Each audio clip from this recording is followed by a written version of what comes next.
देखिए रेडोफ के इस क्वेश्चन में बोला गया है कि एक पार्टिकल है जो t इज इक्वल टू 0 पर ओरिजिन से मोशन को स्टार्ट कर रहा है। तो जो टाइम डिपेंडेंट इक्वेशन है वो गिवन है v is equal to V naught one minus T by tau. यहां पर v नॉट और टाउ कांस्टेंट लिया गया है, v नॉट और टाउ की वैल्यू दी गई है। क्वेश्चन के 3 पार्ट है जिसमें पहला पार्ट हम लोग यहाँ शुरू कर रहे हैं। बोला गया है कि t is equal to 6 second, 10 second और 20 सेकेंड पे x कोऑर्डिनेट बताओ। ठीक है, तो बड़ा सिंपल सा तरीका है, वेलोसिटी टाइम डिपेंडेंट इक्वेशन है तो आप इसको इंटीग्रेट करके इसकी इक्वेशन पोजीशन डिपेंडेंट कोऑर्डिनेट और टाइम डिपेंडेंट इक्वेशन आप बना सकते हैं। तो अगर आप इसको लिखें v को dx बाई dt, यह आ जाएगा v not one minus T by tau. तो इसको इंटीग्रेट करने पे हम लोग डायरेक्ट रिजल्ट लिख देते हैं, क्या आएगा t minus V naught T square by 2 tau. ठीक है, वी नॉट की वैल्यू है 10 सेंटीमीटर में, याद रखिएगा, माइनस ये 5 इंटू 2 10 10 कैंसिल हो जाएगा तो माइनस टी स्क्वायर। तो ये आपकी इंस्टेंटेनियस इक्वेशन ऑफ कोऑर्डिनेट आ गई। अब आपको 6 सेकेंड, 10 सेकेंड और 20 सेकेंड पे चाहिए वैल्यू, तो आप क्या करें, यहां पर 6 सेकेंड और 10 सेकेंड और 20 सेकेंड रखें। तो t इज इक्वल टू जब आप 6 रखेंगे तो देखिए x कितना आएगा, यहां पर रखेंगे आप 6 तो 10 इंटू 6 माइनस 36, आंसर आ जाएगा 24 सेंटीमीटर। ऐसे ही अगर आप रखेंगे 10 is equal to 10, t is equal to 10, तो x की वैल्यू 10 इंटू 10 माइनस 10 स्क्वायर, तो ये कितना आ जाएगा 0, यानी कि वापस ओरिजिन पे आ रहा है। और t इज इक्वल टू अगर आप 20 रखेंगे तो x की वैल्यू 10 इंटू 20 माइनस 400, तो कितना आ जाएगा माइनस 200 सेंटीमीटर। ठीक है, तो ये पहले पार्ट का आंसर हो गया। अब ये जो रिजल्ट है ना, ये देखिए ये इंपॉर्टेंट है। t is equal to 10 second पर इसकी जो इसका जो पोजीशन है वो वापस x इक्वल टू 0, यानी कि यहां पर पार्टिकल शुरू तो कर रहा है x एक्सिस से। आगे के जो इसमें पार्ट है उससे और आप समझोगे तो यहां पर आप देखिए, अगर आप t इक्वल टू 0 रखे तो t is equal to V naught आएगा, यानी कि वेलोसिटी जो पॉजिटिव एक्स डायरेक्शन में है और कोई ना कोई रिटार्डिंग फोर्स होगा तभी तो वापस आ रहा है। तो यहां पर इस क्वेश्चन में डिस्टेंस और डिस्प्लेसमेंट चेंज हो जाएंगे। अब हम लोग देखते हैं क्वेश्चन का सेकेंड पार्ट। क्वेश्चन के सेकेंड पार्ट में बोला गया है कि द मोमेंट ऑफ टाइम जब वो x इज इक्वल टू 10 पर है। ठीक, तो सेकेंड पार्ट के लिए आप देखिए ये जो आपने इक्वेशन लिखी है, अगर आप इसको ग्राफिकली शो करें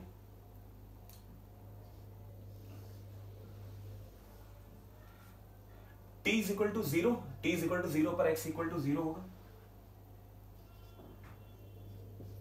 ठीक है, और t हमेशा पॉजिटिव होगा, यानी कि ग्राफ पॉजिटिव t एक्सिस के लिए। और देखिए क्वाड्रेटिक इक्वेशन है, नेगेटिव यहां पर है तो पैराबोलिक ग्राफ होगा और ओपनिंग डाउनवर्ड। तो कुछ आप रफ स्केच ऐसा ड्रॉ कर दें और इस रिजल्ट से देखिए मिला है कि ये टाइम तो 10 सेकेंड ही है, ये टाइम 10 सेकेंड ही। और दूसरी चीज, अगर ये 10 सेकेंड है, ये पार्टिकल का मैक्सिमम डिस्प्लेसमेंट है। ठीक है,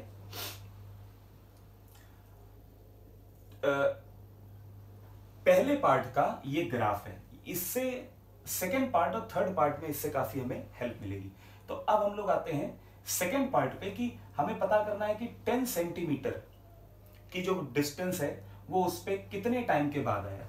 अब देखिए 6 सेकेंड पर वो 24 है, इसका मतलब है 10 सेकेंड पर तो वो आया होगा। ठीक है, 6 सेकेंड कहीं यहां भी होगा, जो भी होगा 24 यानी कि 10 आया होगा। तो 10 आने के, अगर हम इसे रफली मान लें कि ये है 10,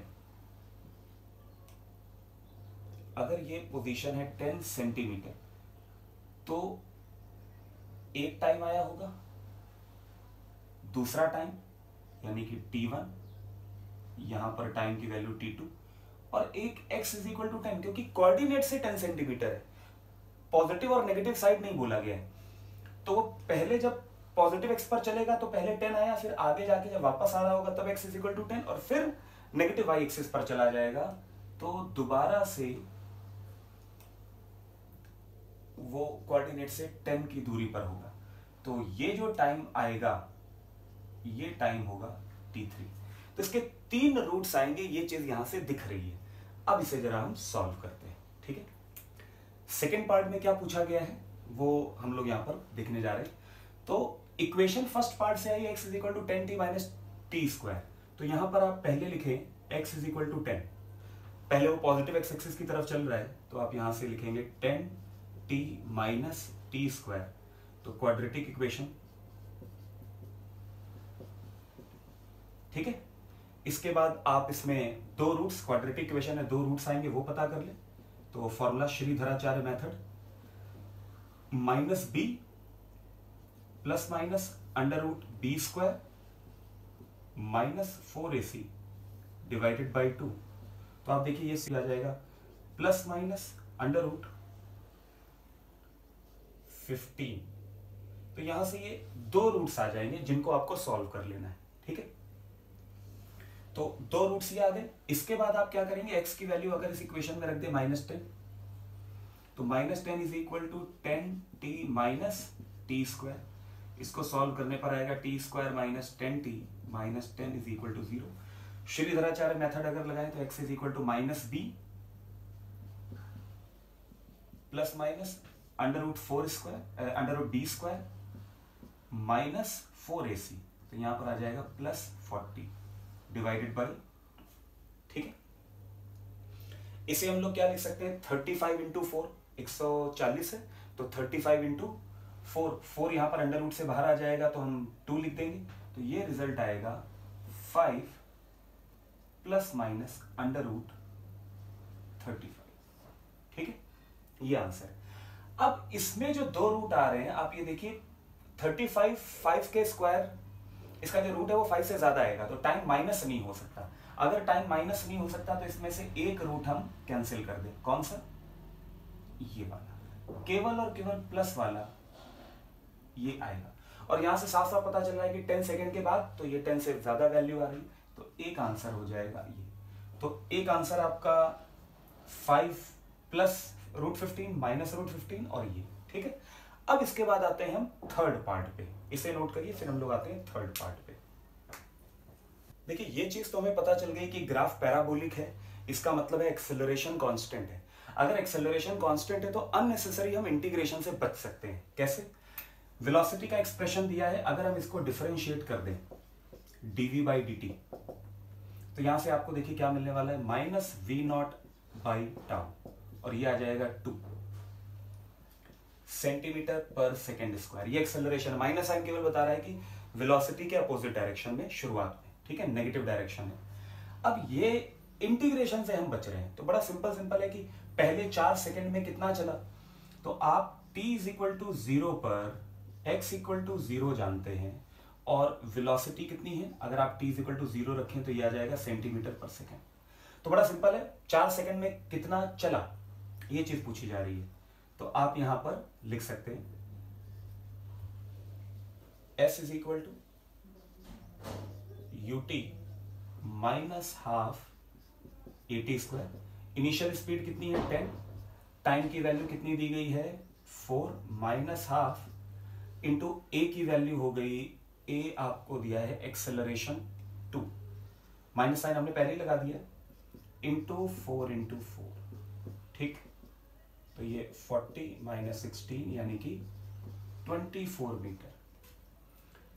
और ये चीज हम जानते हैं कि अगर एक्सेलरेशन कांस्टेंट है तो वेलोसिटी कब 0 होगी, तो वेलोसिटी अगर आप देखो 0 इसको रखोगे तो आपको आएगा t, टाइम की value t is equal to 5, यानी कि 4 सेकंड तक स्ट्रेट लाइन मोशन होना है, डायरेक्शन चेंज नहीं होगी। अगर डायरेक्शन चेंज नहीं होगी तो 4 सेकंड तक ये एक ही डायरेक्शन में चलेगा, डिस्टेंस और डिस्प्लेसमेंट सेम आएगा।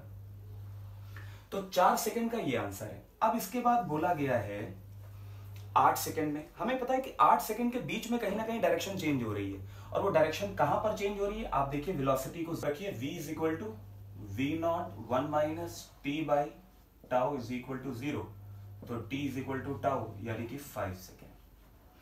यहां से पाथ रिवर्स डायरेक्शन में आएगा। तो आप t इज इक्वल टू 5 पर जरा देखिए कि कोऑर्डिनेट क्या आएंगे। तो t इज इक्वल टू 5 पर s is equal to ut minus half at square. ठीक, तो ये टोटल वैल्यू कितनी आ जाएगी 25। अब यहां पर वेलोसिटी 0 होगी, तो इसके बाद वो वापस से एक्सेलरेट करेगा। अगर इसके बाद वो वापस एक्सेलरेट करेगा, तो आप इसको इनिशियल वेलोसिटी 0 मान के अगले 3 सेकंड के लिए सॉल्व कर लीजिए। तो ये आ जाएगा हाफ at स्क्वायर से हाफ इंटू 2 इंटू टी की वैल्यू कितनी है 3, तो ये आ जाएगा 9 सेंटीमीटर। अब ये जो आपने 3 टाइम पर पोजीशन निकाली, इसका जरा आप रफ एक स्केच ड्रॉ करें। x इक्वल टू 0, उसके बाद वो t इज इक्वल टू 5 तक कहां गया, ये है x इज इक्वल टू 25 और ये कब है t इज इक्वल टू 5। उसके बाद ये वापस कितना आया, t is equal to total time 8, लेकिन 5 से 8 कितना आया 9 मीटर। तो टोटल डिस्टेंस कितनी कवर की, पहले 25 और उसके बाद 9, तो टोटल डिस्टेंस कितनी आ गई 34 सेंटीमीटर। तो 4 सेकंड में कितना चलेगा 24 और टोटल 8 सेकंड में कितना चलेगा 34, ये पाथ बताया। तो पहले 5 सेकंड में ये चलेगा 25, उसके बाद 3 सेकंड वापस आने के, क्योंकि यहां पर वेलोसिटी 0 हो रही है। ठीक है, नोट करें।